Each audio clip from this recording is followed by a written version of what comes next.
are listening to Voice of the Fans Sportscast, brought to you by none other than the voices of the fans.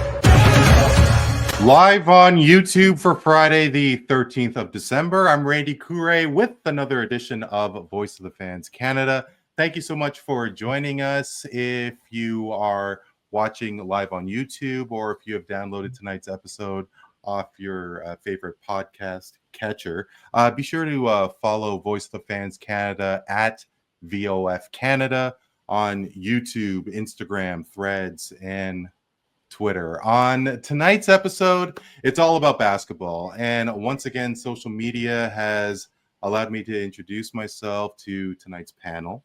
Of course, basketball is a global game, and I'm thrilled to say that tonight's episode is as global as basketball itself. Surfing YouTube, I came across a couple of passionate podcasters who have graciously agreed to join me for tonight. I do say that it is Friday, the 13th of December, but I think my esteemed panelists may respectfully disagree. They are the hosts of the These Guys Got Next podcast. Joining me from Auckland, New Zealand, co-host Elijah Fairfiu is here. Eli, thank you so much for joining me. Kia ora. Hey, kia ora, all the way from New Zealand. And yeah, as you mentioned, it's Saturday. It's daytime here in New Zealand. As you can tell by the light reflecting on me from outside and probably Rav's background as well. But yeah, kia ora. Thank you for having me on. Oh, no, the pleasure is definitely mine. And speaking of Rav, his professional life has taken him to Sydney, Australia, which is where he's joining me tonight. But he's a proud New Zealander, and like Eli and like myself, proud Sri Lankan. His name is Ravindu Pathirana. Rav, how's it going? Thank you so much for joining me as well. Yeah, thank you, Randy. Really grateful that you've got me and Eli here to speak some basketball. Yeah, I'm going awesome, man. Looking forward to this episode. No, as am I, absolutely. And before we get into it, fellas, I mean, I don't really know how much we do have in common. I mean, it's Friday where I live in Toronto. It's Saturday, as you guys mentioned, over your way.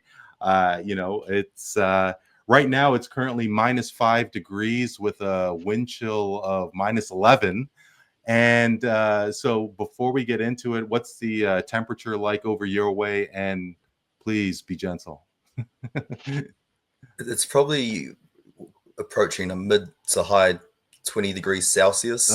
I'm not sure what that is in Fahrenheit or so, but yeah. Well, we follow Celsius here, so as well. There you go. So, we got a similarity there. There you go. That's right. Yeah. Right. You say me mid 20s, going up to I think 29 or something later today. So yeah, it's running truly in summertime.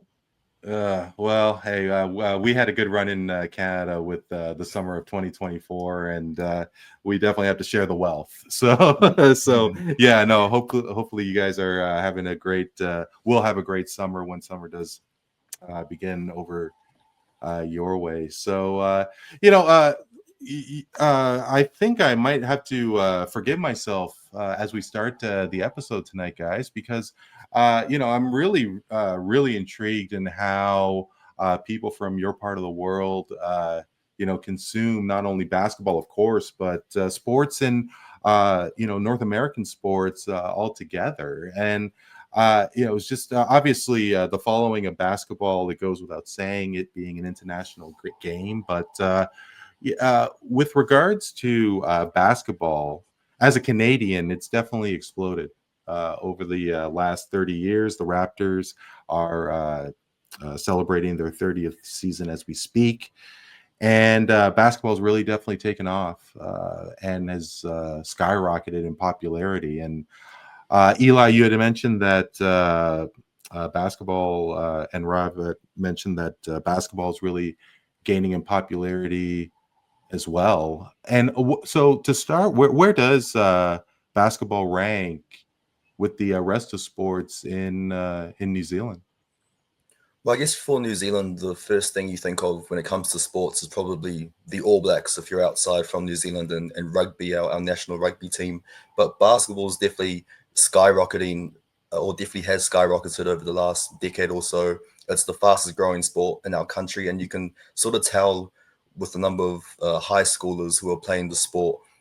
Since 2000, the sport has jumped 61% in terms of participation in basketball. At the current rate, if it continues going in this trajectory, it will be the number one sport for high schoolers by 2026, which is amazing to think about. It will overtake rugby in terms of participation. I think a lot of it has to do with Steven Adams ever since he was drafted in 2013 by the Thunder. I think that's opened up, I guess, the exposure of the NBA to a lot of New Zealanders or people on this side of the world.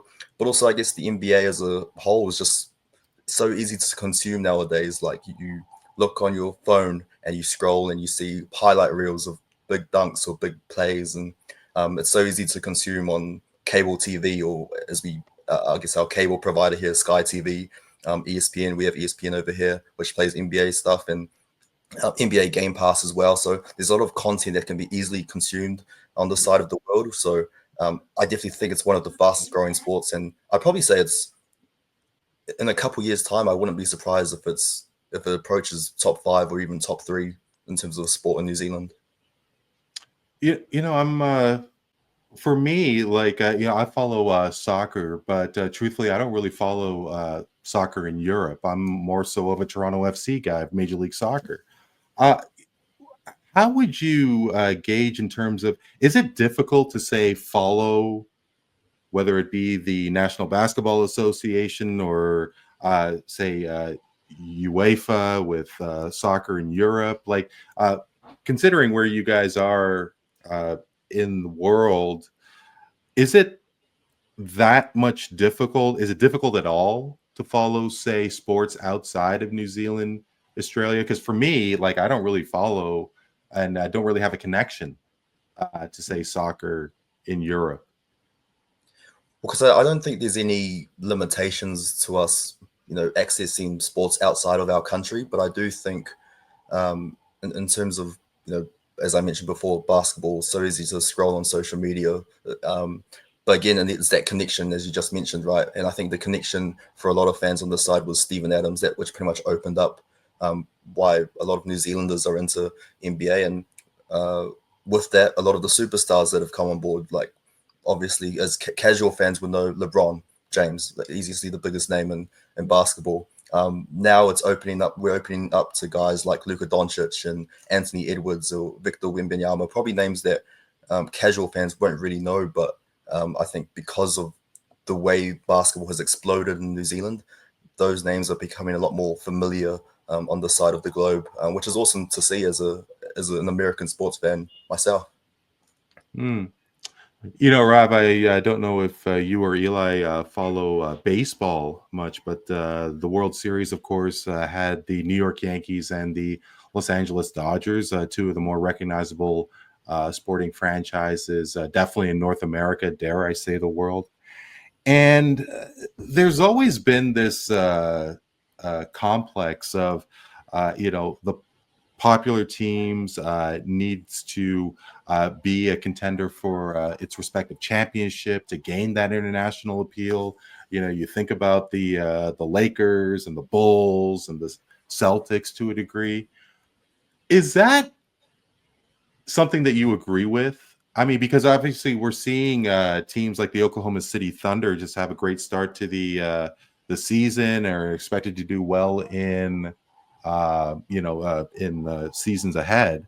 But I mean, take a look at the Golden State Warriors. I mean, I remember what the Warriors were like without Steph Curry, and now they're one of the top teams in the NBA and has quite a following in the globally, dare I say.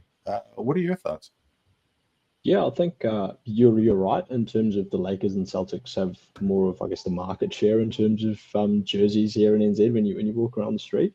That's going to like the LeBron Lakers or the Kobe, the Magics. Even going back to Celtics, more you see the sort of Tatums as of recent, and Larry Bird's quite a popular one. Like you mentioned, yeah, Golden State Warriors, absolutely. Especially with the dominant run they had in the mid 2010s, their popularity has increased massively. But the one team that kind of stands out during a lot of those periods of time, or stood the test of time, is OKC. We see a lot of Steven Adams jerseys because him being a Kiwi and his popularity. A lot of old school Russell Westbrook jerseys, and I guess this popularity is going to carry on given how OKC has been performing over the last couple of seasons. But weirdly enough, you do see a lot of Ja Morant jerseys as well. It's just like Eli mentioned, it's just so accessible in terms of seeing his highlight plays across social media. And of course, the link with Oklahoma City and Steven Adams. I mean, it goes without saying. But I'd be remiss if I didn't ask if the Toronto Raptors caught anybody's attention, especially not only during the championship run of 2019, but they did make the Eastern Conference Finals and had a pretty strong run through the decade. Of course, that LeBron James fellow was a bit of a thorn in our side when he was with Cleveland. But for the Raptors, what other teams are out there? Maybe a Portland Trailblazers when Damian Lillard was there. You think about the Atlanta Hawks with Trae Young. I mean, can random teams as well, say, garner attention, maybe in a country like New Zealand? Yeah, I mean, two of our mates in our circle, they follow the Minnesota Timberwolves, so that's their team. So it is. I mean, Minnesota, relatively small market team, and you'd expect them to follow, like when you take the general population, you'd expect them to follow one of the bigger market teams, but there are still the populace who have the smaller market fans. Yeah, and Anthony Edwards is definitely bringing a lot of excitement to Minnesota. And as you were mentioning Steven Adams, and I can imagine how revered he is in a basketball sense for the people of New Zealand. And I could definitely see a comparison between Canada and New Zealand with the geographic rivalry that New Zealand has with Australia, and of course with Canadians in the United States. Eli, of course, Australia has had a pretty established history in the NBA. You think about Andrew Bogut, and Ben Simmons, of course, was drafted number 1 overall as well, but he's kind of stubbed his toe recently. Do Australian basketball players, grab the attention of New Zealand sports fans as well, especially in a sport like basketball? Short answer, no, unfortunately. So that probably tells you how much of a rivalry there still is between New Zealand and Australia, given that we don't really support the Australian players. I think part of that's probably because we have our own guy in the league now in Steven Adams. But I guess before a guy like Sean Marks, who was the first Kiwi in the NBA, came along, there wasn't really anyone for New Zealanders back then, 30 years ago, to really support or root for. So I think you looked at a guy like Luke Longley, who was a championship winner with the Chicago Bulls. He was an Australian. So I guess a lot of people on our side of the world saw him and thought, well, that's probably the closest we can get to a Kiwi, having an Australian do so well in the league back then. So that was probably who a lot of fans sort of found a connection to.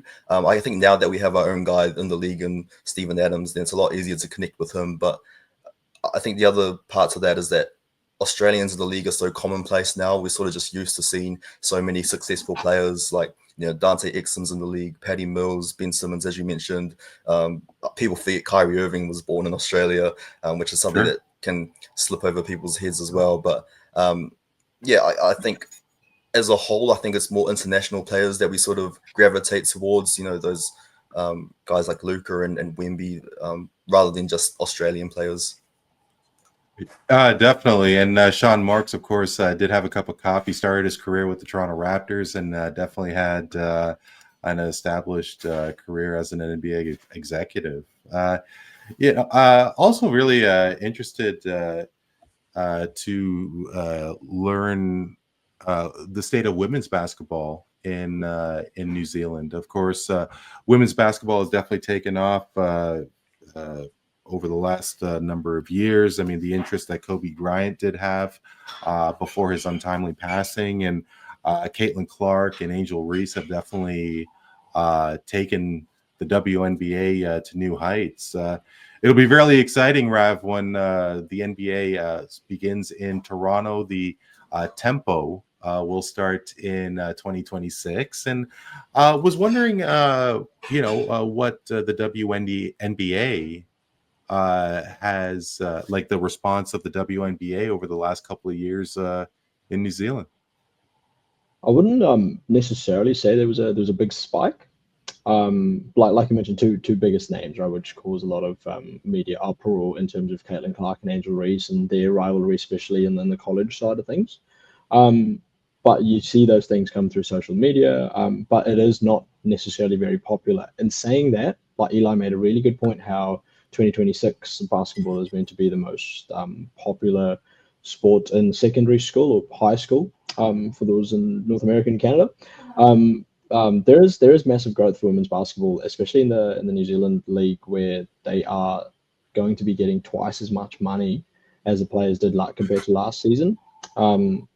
And also the schedules are more aligned, allowing players to go play overseas, as well as playing in the New Zealand leagues. I guess the really cool thing is that's opened up additional revenue with contracts they've secured with the US TV channels. And the really cool thing about this, it'll have a massive effect on the grassroots level as well, because when you think about women's sport, girls necessarily don't want to pursue sports because of the lack of money available. But once they see, okay, cool, this is going to be a lucrative outcome and a promising career, we can definitely see a lot of young girls pick up the basketball and carry on. It definitely seems that a lot of corporate support is definitely trickling in from for not only the WNBA, NBA, but you think of soccer leagues as well, all throughout the world. Definitely opportunities there for sure. I was kind of interested, as you guys have been saying, that basketball is, reaching new heights and gaining a lot more popularity, as it is in Canada as well. And, with rugby and cricket being as popular as it is in New Zealand, obviously ice hockey is first and foremost amongst my countrymen and women. And but there is a real concern because of concussions. And as an observer, I've never played ice hockey myself, but there definitely seems to be a reluctance for parents to getting their kids into hockey. Obviously, it's still number one. But when you think of basketball and the incredible footprint that Canada is starting to develop in the NBA, you think of sports like tennis as well. I mean, hey, Denis Shapovalov and Bianca Andreescu, who won the U.S. Open a few years back. With rugby itself, guys, where do you see it 10 years from now? I mean, is it still going to be as popular? I assume it is, but I mean, do you think enrollment may start to fall because of the potential for serious injury with kids? I think so.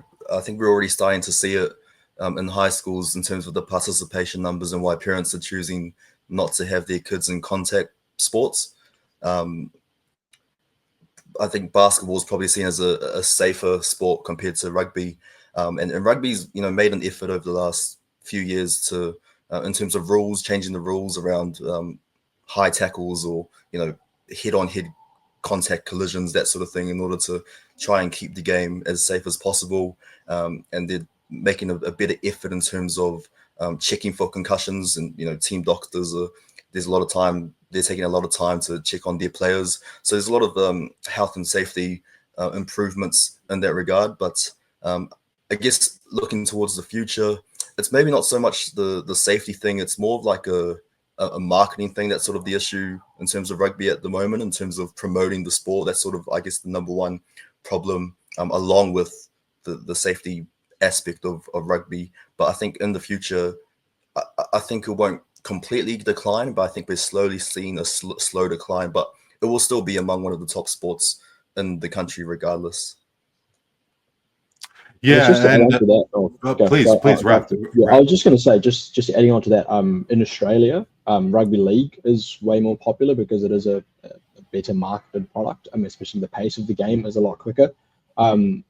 That's what you generally see as the years go on, because people want to see things happen fast. They want to see things quick.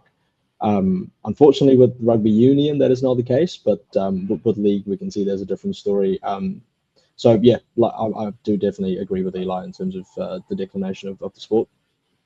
Yeah, I mean, you may find it surprising, but rugby is quite popular within the high school ranks, especially back in my day, high school and for both boys and girls rugby. But like soccer, Canadians didn't really see a opportunity to pursue a long career in that particular sport, and they do focus all their resources in hockey. And I think it is the exact same dynamic where the cost of the game, and more specifically with the injuries, still think it would be number one, like rugby is over your way. But I think there's going to be some changes, some more changes that have to take place, just like in rugby. But I think that's the other reason why basketball is so popular, is because it's so accessible. Like, all you need is a ball and a hoop. And I think now in New Zealand, you pretty much drive to every single park and there's always going to be a hoop there.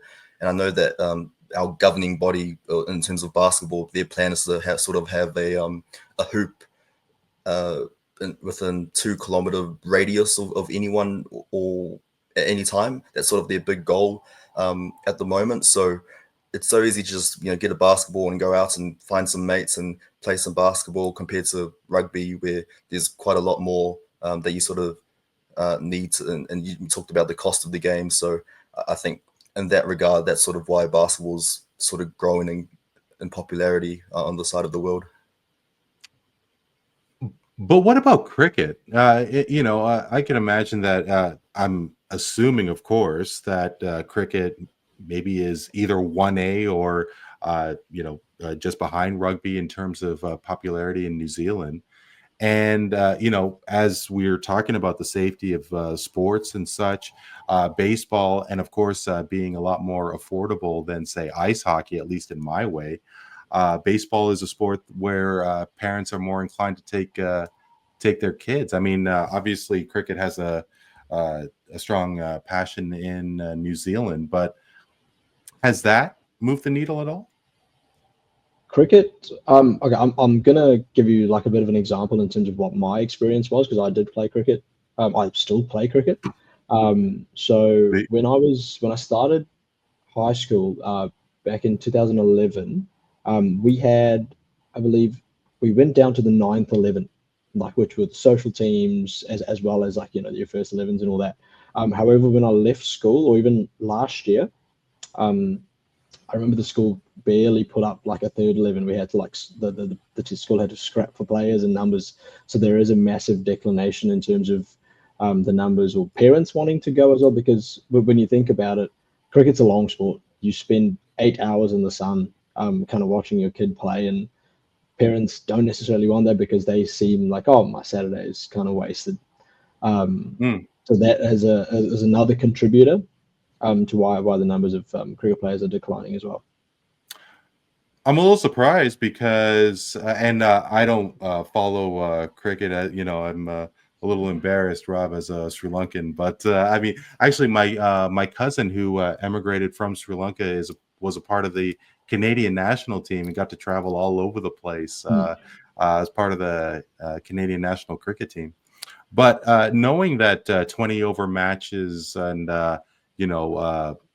test matches are not so much a thing of the past, that 20 over matches have become a lot more popular, but still there is that reluctance that because it's too long of a day for your for kids to be out, is what you're saying.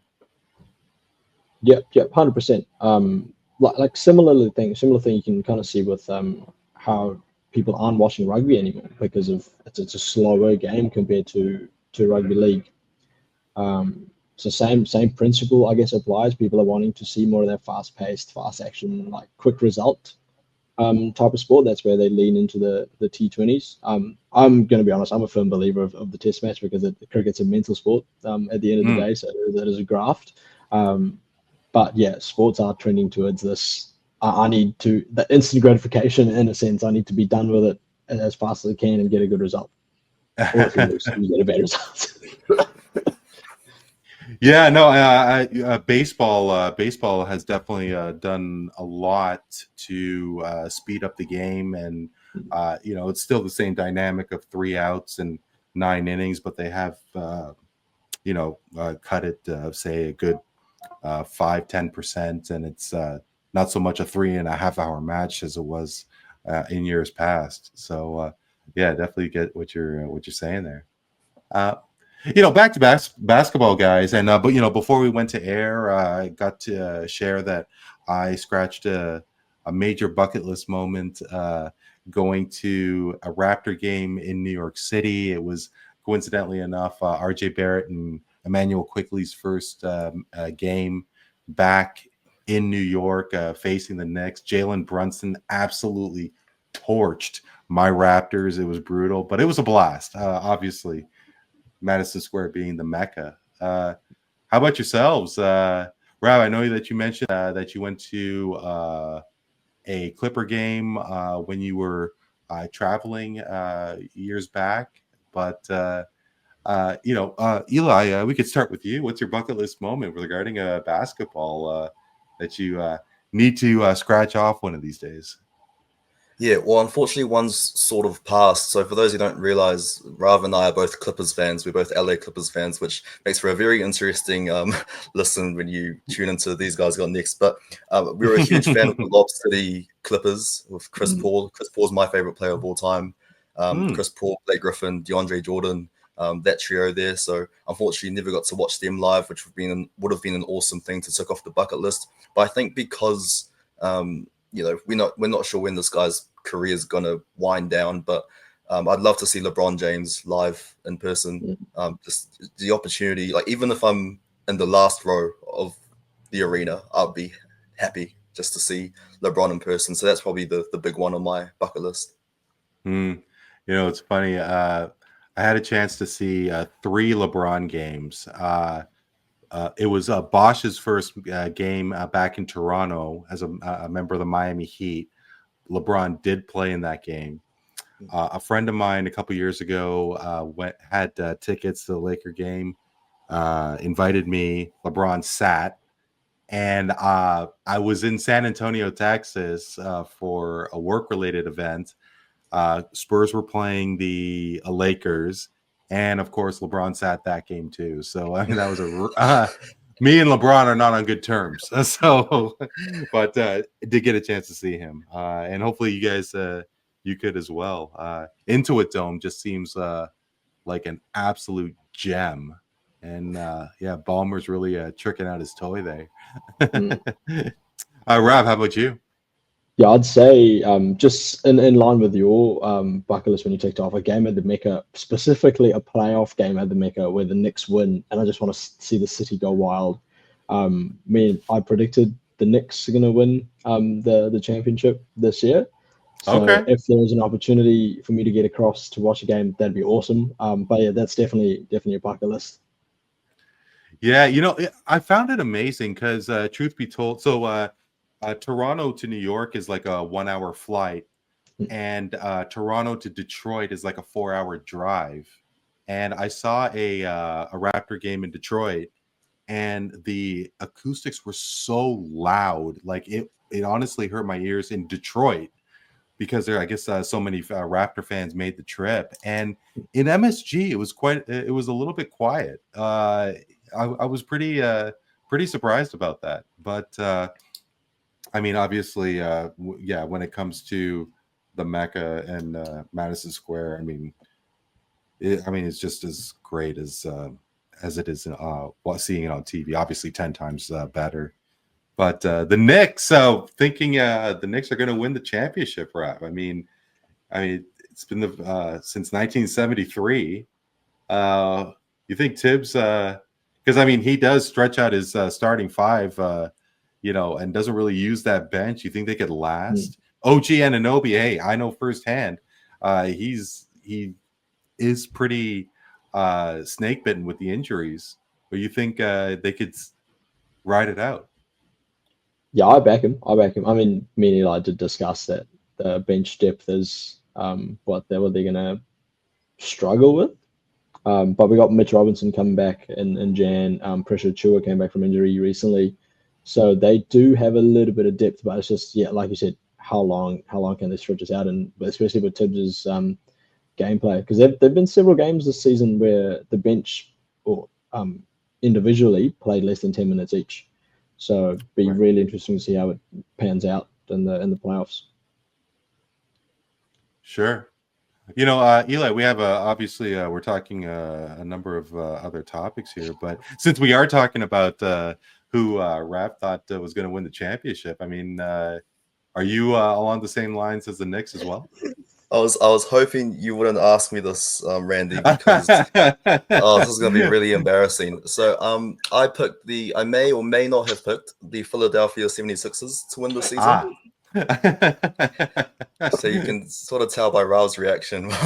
But yeah, things haven't really gone off. They haven't really done too well to start the season. Let's just say that. But I think my big reason was because I think with Joel playing less games, I felt he could be healthy enough to be right for the playoffs, which is at the end of the day when you need to be on the court.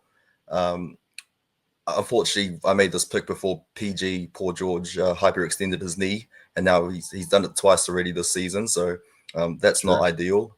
But I guess on the bright side, you look at a guy like Jaron McCain, who's stepped up in the absence of PG and Embiid, and Embiid's slowly starting to come back here and there. They've strung a couple of wins here and there over the last week or so. So look, fingers crossed they can sneak into the play-in at least. I'll take that. But yeah, that was who I picked to go all the way this season.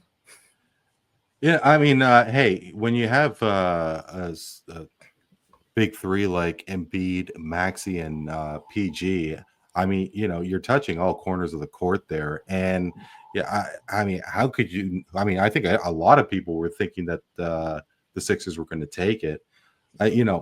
Joel Embiid aside, I got to tell you guys, I have never been a fan of Nick Nurse.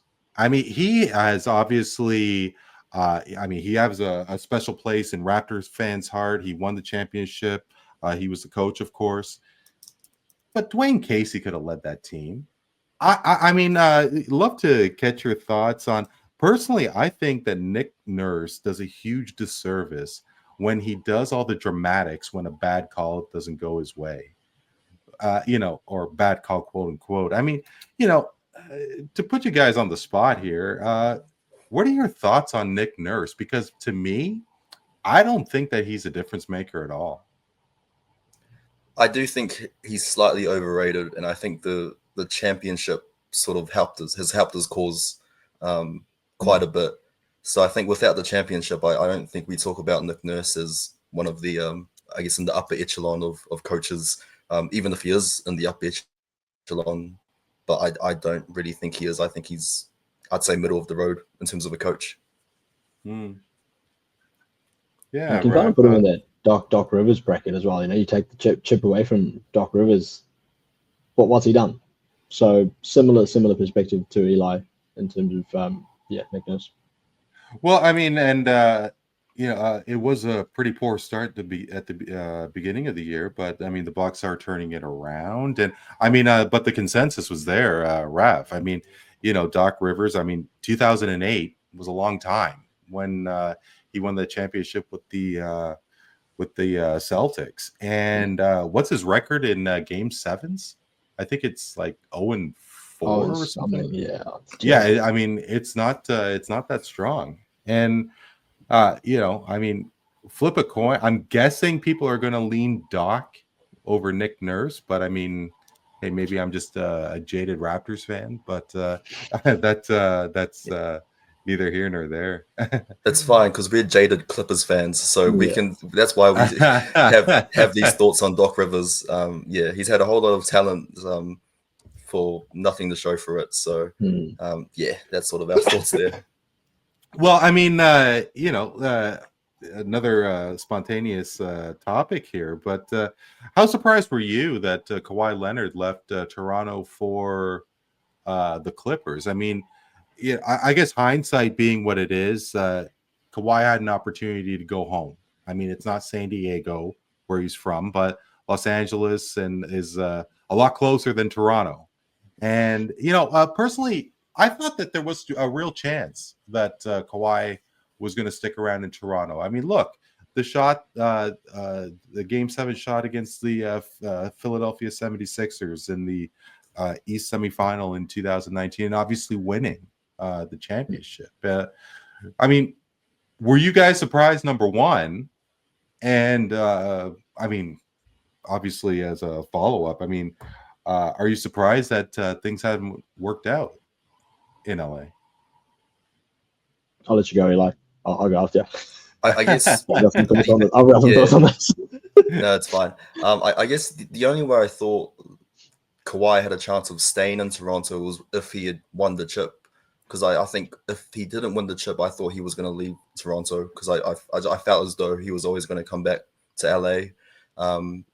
But then when they did win the championship that season, and I was thinking, oh, maybe he won't leave Canada and he'll decide to hang around. But when he did the sign with the Clippers, that did catch me a little bit by surprise. And I guess that leads to the whole domino effect of Paul George eventually coming to the Clippers as well. So in terms of how that era has, the 2-1-3 era has worked out, I am disappointed that the era hasn't panned out as much as well as we thought we'd like it for it to be. I think our best chance was definitely the COVID season. I feel like that was a series where we were up 3-1 against the Nuggets, and we choked that unfortunately in the bubble. I'm just disappointed to say the least. I'm not sure what Rav's thoughts are on the whole era. Mate, ditto that. I was genuinely surprised. Coming back home was in the plans for him, but when you think, I've won a chip with a pretty decent team around me, why would you go kind of throw that away and have to rebuild with this other team and kind of start from scratch essentially? So I was genuinely shocked in terms of the move. I still remember the day one of my mates just rushed up to me and said, "Mate, Clippers got Kawhi." I was like, I can't really swear on this one. Very, very surprised. It's just been very disappointing. Yeah, it's just had championship hopes, especially 20 season, 21, 22. The injuries came along and then it kind of derailed, and it was just like, can we hold on? What was the biggest question? Then last year, it was a nice surge with Russ and Harden joining. Man, I'll tell you what, I'm really surprised at their performance this season. I had them as the 13th seed, not doing great. But shout out to Norman Powell, man is carrying. Ex-Raptor too, so I know. It hurts my heart. I mean, I'm guessing your reaction to when Kawhi signed with the Clippers was as opposite as mine as the weather is in our respective countries. Yeah. But I mean, hey, Norman Powell, Raptors fans knew what LA was going to get, and I mean, of course, he had that cup of coffee in Portland, but Norman Powell is definitely one of those leaders for sure. I am battling this coffee. I thought it was going to be good, but I do apologize if I have to catch my breath. But yeah, no, I joined with Eli Fiu and Rav Pathirana from the These Guys Got Next podcast. This is Voice of the Fans Canada. So, Eli, I guess it's fair to say that you have the Sixers as the biggest surprise this season. I mean, a lot of people like yourself was thinking that they were going to win the championship, and they've just been an absolute mess. Fair to say that the Sixers start this season has been your biggest eyebrow raiser? I wouldn't say the biggest. It's definitely been one of the surprises. For me, the big surprise has been the Golden State Warriors, because I actually picked them not to make the playoffs at all without any hesitation. I just thought with Steph carrying the team, who else on the Warriors can really help Steph out? And it turns out the answer is all of them, because they've got one of the deepest rosters in the NBA, and they've proven that this season. I think the questions around, any questions around Draymond Green, whether he was going to slow down, Jonathan Kuminga, could he still fit in with this Warriors team? Could Andrew Wiggins recapture his form from a couple of seasons ago have been answered? But they've also had guys like Buddy Hield, who's been the Klay Thompson replacement, and he's excelled in that role. Guys like Kyle Anderson, Brandon Pajemski, Moses Moody, Kevon Looney, Lindy Waters, Gary Payton, like that whole rotation there have each of those players have contributed at some point this season that sort of led to why they had such a fast start. And I did not see them at all having, this strong of a start. Obviously, things have sort of slowed down a little bit with the Warriors now, but I guess the way they started definitely caught me off guard. Rav, how about you? I've actually gone the Magic. Actually, like I was very surprised. Like Paolo went down pretty early with his torn oblique, and then very grateful that Franz was able to carry this team and literally put them on his shoulders to pull off what he's been able to pull off until he blew his oblique as well, unfortunately. But yeah, like they're third seed at the moment in the East, Yes. which is awesome. But yeah, like it's really surprising. Like Eli and I discussed this in the previous episode. Outside of Suggs and Goga Batase, no one's averaging over 10 points. I think KCP is next with 8 points something. But it's really good. Like they showed a lot of fight in that Bucks game in the quarterfinal. Just shows that that they have a lot of dogs in that team. And in saying that, Chuck mentioned recently that the Magic is where OKC were a couple of years ago.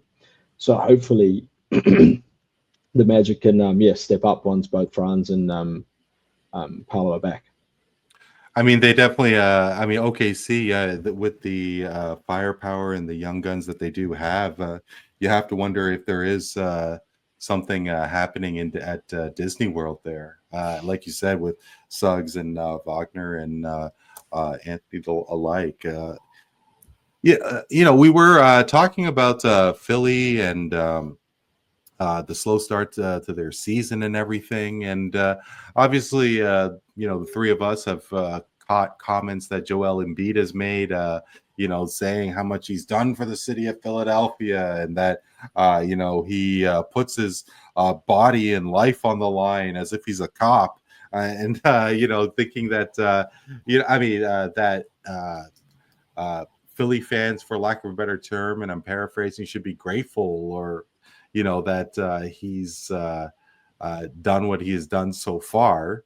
I mean, hasn't really equaled a NBA Finals appearance, let alone a conference championship appearance. But I mean, Embiid has said that he's wasn't going to play in back-to-backs. And, Eli, it's really easy to grill him on that. But I mean, he has not had a full slate of games, and he's not had a full run during any season of his 10+ year career. He's getting to that age where he does have to maybe pump the brakes like any other athlete. Do you think that he's valid in what he's saying? Like, I mean, I guess like in terms of his legacy, is it going to really be soured? Because I mean, I think he has a valid point. He just said it in the absolute worst way possible. I guess the thing with Joel is, I guess the easiest way to ask yourself about a player's legacy is to think of the first thing you think of when you think of a player. And to me, when you think of Joel Embiid, it's injuries and playoff disappointment, which I think, and this is the same Joel Embiid who for the first couple of seasons was facing questions around his injuries because he didn't play for the first couple of seasons because he's nursing his foot. So he had to overcome that narrative in order to, rebuild himself into one of the best players or one of the best centers in the NBA. And I think he did well to reclaim that narrative for himself. But now I think this season in particular has really hurt his legacy because of, of course, the news and the reports around his knee and how serious the injury actually is or actually was. And as you mentioned, the comments about not playing back-to-backs, getting called out by Tyrese Maxey in a team meeting as well, probably didn't help out. And we're not even halfway through the season. And, I think all these, the sort of disappointment around Joel Embiid and sort of the injuries he's had to face throughout his career, the most games he's played in the season, I think, is 68. And that was a few seasons ago. And I think the next season he played 66. So that was probably the healthiest stretch of his career. Healthiest, it's not even like 70 games. So, I think his legacy's, definitely soured because of the season, which is sad because I want him to do well. And I think the only way he's going to do well is if Philly, if they reach the conference finals, at least. They haven't even reached the conference finals since Joel's time in Philly, which I think is really disappointing. So unless he does that and somehow wins a championship with Philly, which I don't think is going to happen, then I think his legacy is definitely going to be soured. I really thought that Joel had that chance to be such a role model because everybody remembers how much he was crying so hard when the Raptors beat the Sixers in the 19 East semifinal. But what I remembered truthfully was how Embiid congratulated all of those Raptors after that devastating shot by Kawhi Leonard. And he could have easily sucked off and just gone to the locker room and, not lose with grace.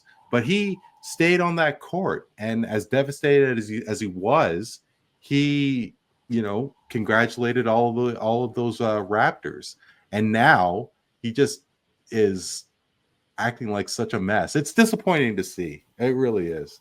Rav, I'd love to get your thoughts. I don't know if Giannis Antetokounmpo is anywhere near what Joel Embiid has done these days, but I remember when he was drafted, as I'm sure you do as well, and how green he was in the sense of how eager he was to make a mark and give to the city of Milwaukee, this team and city that gave him such an opportunity, in the NBA. But we're seeing quite a bit of, I'm seeing a change in terms of what potentially happened to Adrian Griffin with the dismissal. The fact that his brother Thanasis is still on the team and has been a bit of a whipping boy in terms of him only being there because Big Brother is insisting that he gets that chance, gets that roster spot. But I am wondering. I mean, obviously Giannis has a couple of good years left in him, but do you think that he's going to remain a Buck? And do you think that he is going to finish his, begin and end his career in Milwaukee?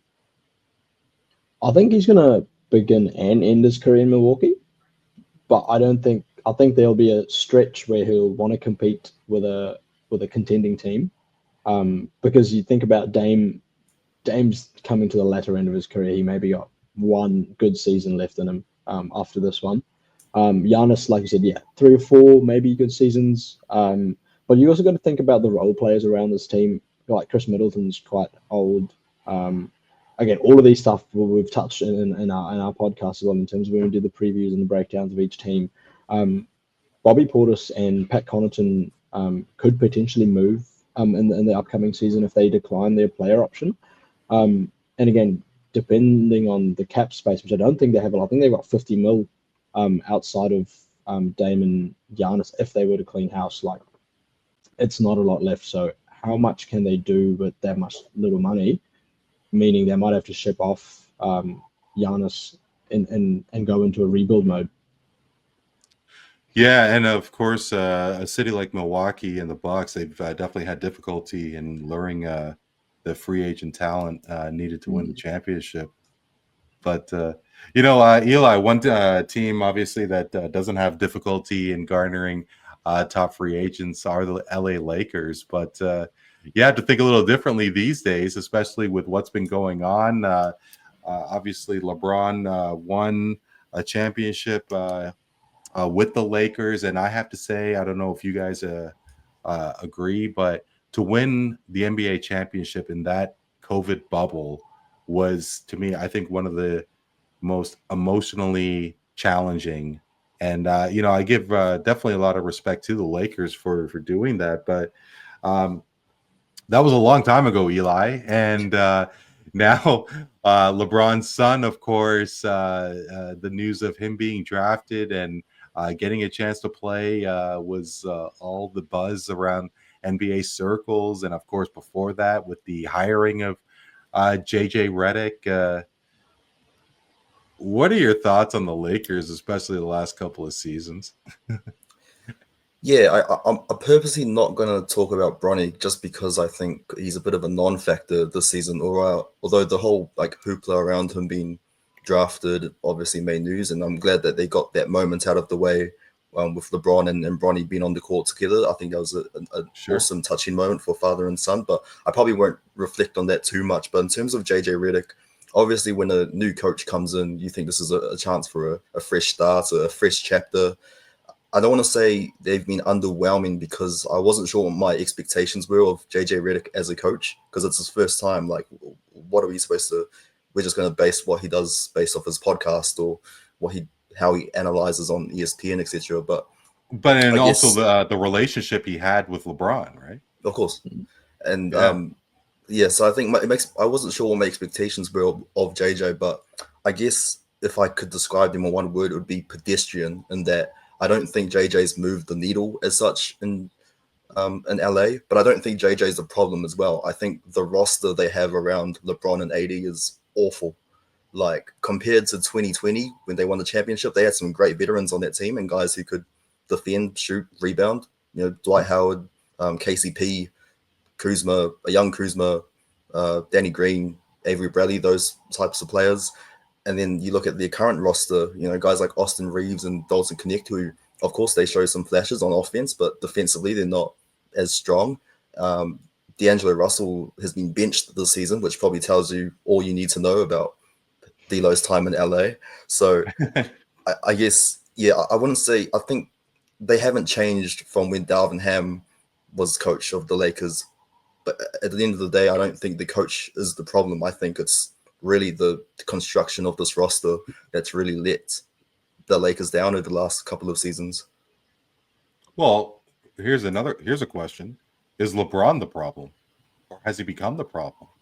I mean, it seems from my vantage point that he's the one running the show. Yeah, I think it's easier to point the finger at the two stars, and I think they did a nice switch this season and making AD the number one option, which I think has really worked well. But I think with LeBron, he's having to do so much for a guy that's approaching 40 years old, which shouldn't be the case if a guy who's winding down the clock and he's near the end of his career is having to carry the load because his teammates can't really offer much on their end. So I think he's unnecessarily having to do too much which I think is creating a problem for the Lakers, I feel. Rav, do you have any thoughts? I mean, could LeBron be the one running to the show? And like, I was wondering, with the JJ Redick hiring and eventually Bronny getting drafted, that it was a deterrent for free agents to go to the Lakers. I mean, DeMar DeRozan, I mean, he's born and raised in Compton. He signs in Sacramento. What are your thoughts? Yeah, that the DeRozan one is interesting, but it is a good fit for the Sacramento Kings, especially with how they've been performing last week. I'd say they had a couple of good wins. But going back to LeBron, I think there is an element of him still running the show, partly to do because of his knowledge and experience in the league. But again, playing kind of favorites with hiring his mate and JJ Redick and getting his son involved.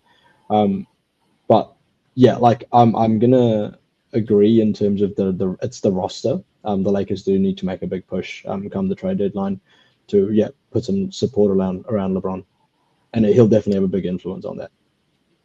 Yeah, right now the Lakers are in 8th in the Western Conference, so they do have the chance to play in the play-in, and we'll see if the Lakers are able to continue and making another appearance to the playoffs. Very quickly, I'd love to get your thoughts on the NBA Cup. Of course, the semifinals are going to take place, today for you guys, tomorrow for me.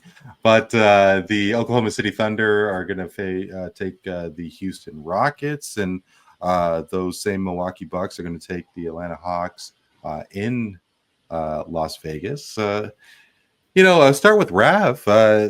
What are your thoughts on the NBA Cup? I mean, do you like this program, and do you think it's going to remain for the next few years? I think the experiment worked by Adam Silver because they needed to get increased viewership throughout the mid-season games, because 82 games is a long season. I'm sure we'll touch on this shortly. But I definitely think that it's here to stay. Just especially like giving the players the prize money to incentivize them to play harder. So I reckon it'll stay. Yeah. Really love the Raptors jersey with the Vince Carter inspired dinosaur. I saw a social media post that you guys had, and was it Rav wearing the Raptor jersey, and Eli, you were wearing the Penny Hardaway throwback? Yeah, the Penny Hardaway. Yep. Yeah. The fact that you were wearing the Raptors jersey, that was a great photo, boys. Well done. Before we get into the last segment, fellas, obviously the big story is the insistence of load management, especially when it comes to the star players. With guys like LeBron, Kevin Durant is touching on 40. Steph Curry is pretty close to that way as well. I mean, the elite players of the league are in their late 30s. And an NBA season is a grind. What do you think the league is? How do you think they're going to take this issue? And how do you think they're going to find a solution to load management? Because there is a valid point that an 82-game season is not going to win you a championship per se. It is if you are healthy during the playoffs. Floor is open for you boys. What do you think? I think they've already tried to fix the issue with the whole player participation policy and having that whole 65-game threshold to be eligible for awards, which I think it's a nice rule, and I understand the reason to bring that rule in, but I also think the rule affects sort of the younger players who may look to push for a return earlier than expected from the injuries. So I guess guys like we saw last season with Tyrese Halliburton when he came back early from his hamstring issue, and he pretty much re-aggravated it and had to be sidelined again. And he pretty much said on JJ Redick's podcast that it was because of that whole 65-game threshold that he had to come back. So I think I understand the policy being in place. I do think there's a few tweaks that may need to be made. But I guess my big thing around it, and they're never going to do this, the NBA, but they do need to reduce the number of games in the season from 82. But that's never going to happen because they need to generate more revenue for the league and get fans interested as well. So ideally, I'd trim it down to maybe 72 games, maybe to start off with. But I don't think the league's gonna do that. Rav, what are your thoughts? Are you on the same line as Eli? Yeah, very, very similar.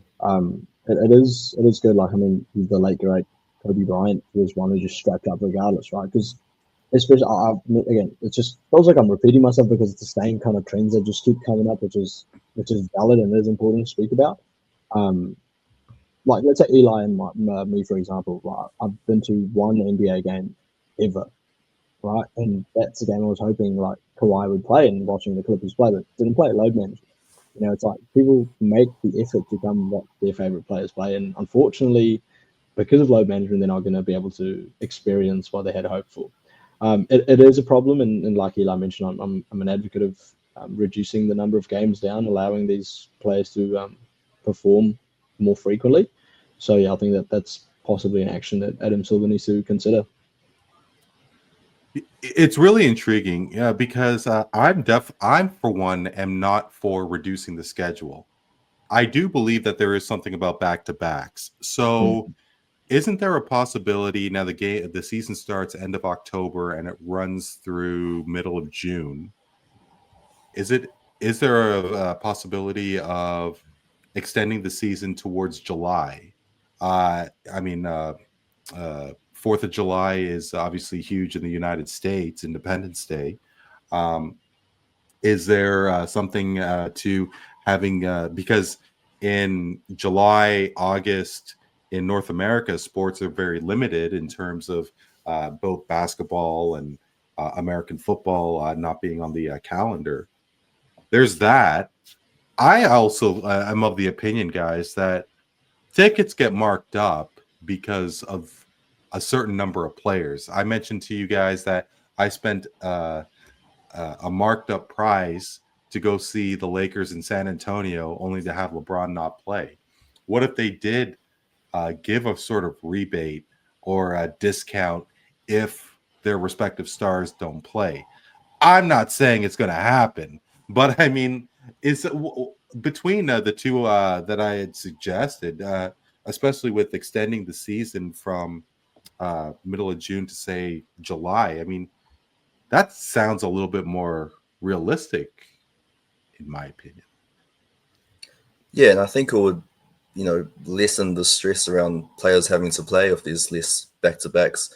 I guess the only argument against that would be every 4 years when the Olympics come around and you've got players committing to the Olympic cycle, and that pretty much adds a whole nother campaign to an NBA player's roster. But that's a every 4 years sort of problem. But I'm sure I agree with that suggestion. I think that's definitely something that could be more realistic. Yeah. I mean, counterpoint, if I may, of course, is there's going to be a shorter span for the off season for players, like between, let's say, the NBA Finals and the first preseason game. There's going to be a very short amount of time for a player to actually recover and rest. But again, that the recovery and rest could come in the back of not having back-to-back. So there is pros and cons, but it's just another thing to be wary of. That's just the first thing that came to my mind. Definitely valid for sure. But I guess because players do train, 12 months out of the year, 365 days a year, that that off season, of course, they do need to rest and recover, but only so many teams are eliminated, and as they get down to 2 teams. But Rav, I definitely agree with your point. It would be interesting to see what will take place in the years to come. Very quickly, guys, we are heading to the last segment of this episode, and it's a segment I like to call Straight Facts, Bro Relax. So, as you guys are now aware, I'm going to drop a statement on you. If you agree, you're going to say straight facts. If you disagree, please say bro relax, and feel free to tell me why.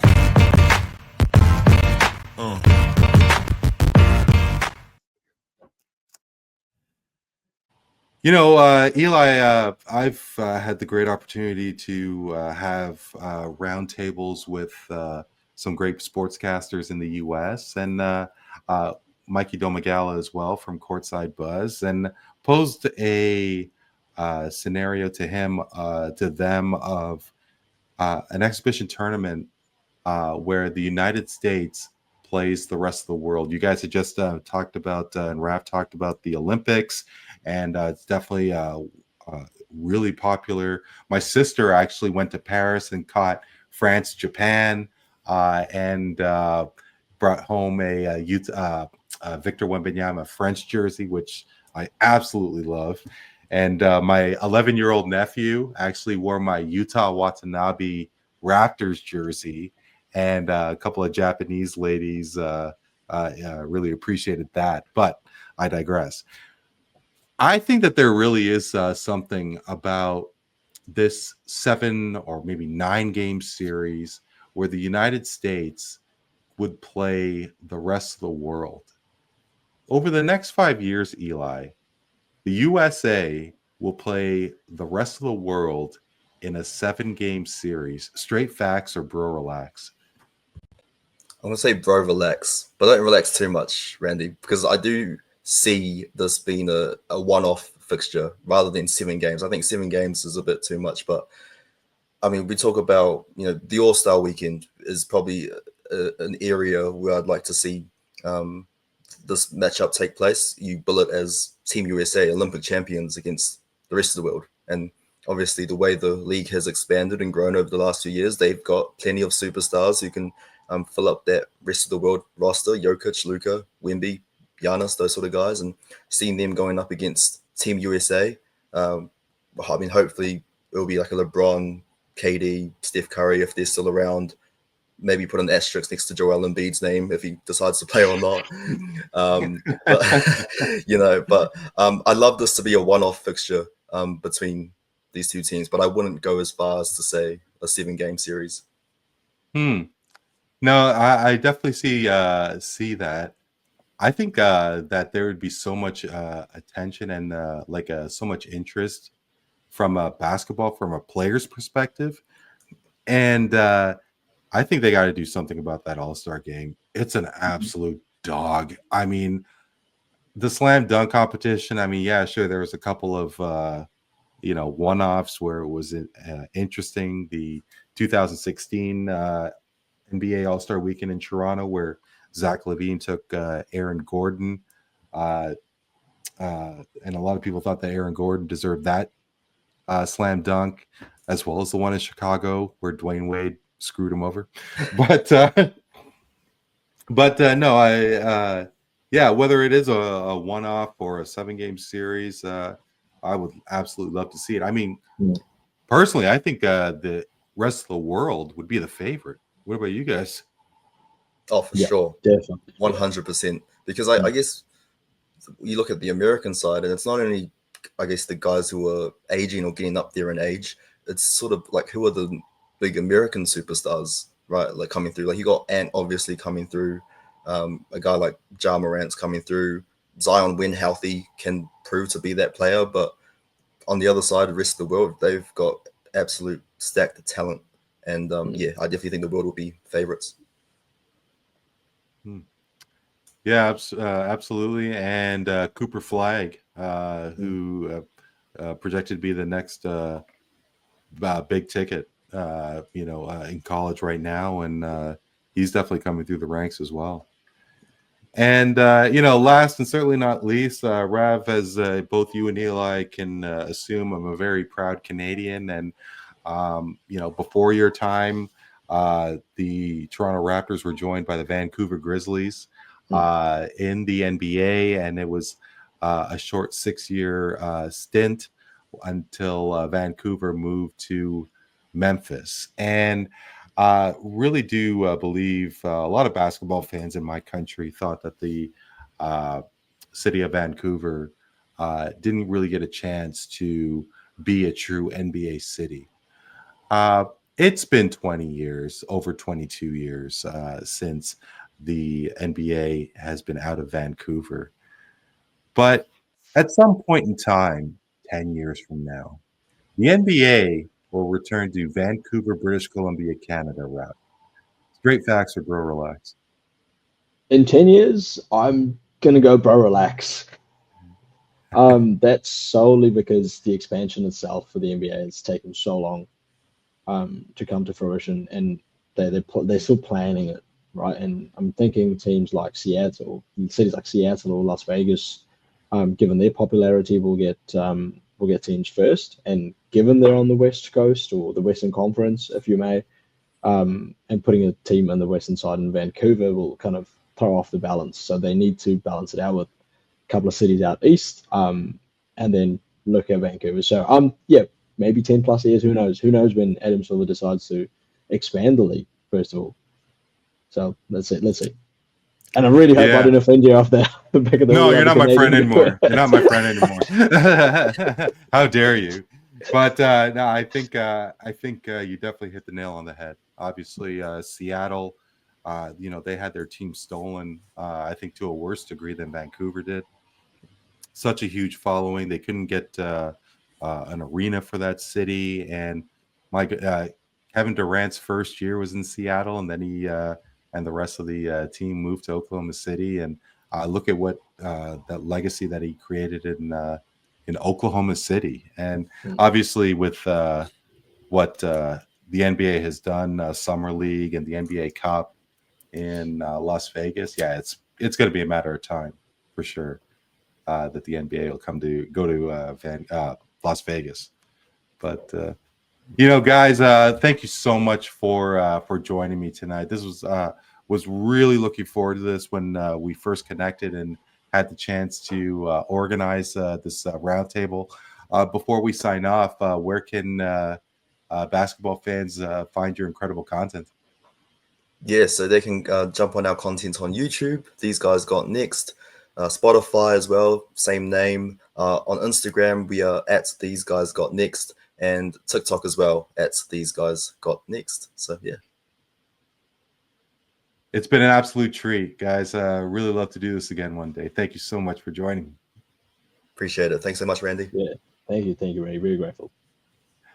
For Elijah Fafiu and Ravindu Pathirana, I am Randy Kure. This is Voice of the Fans Canada. Hope you're doing well and keeping safe. We will talk to you next time.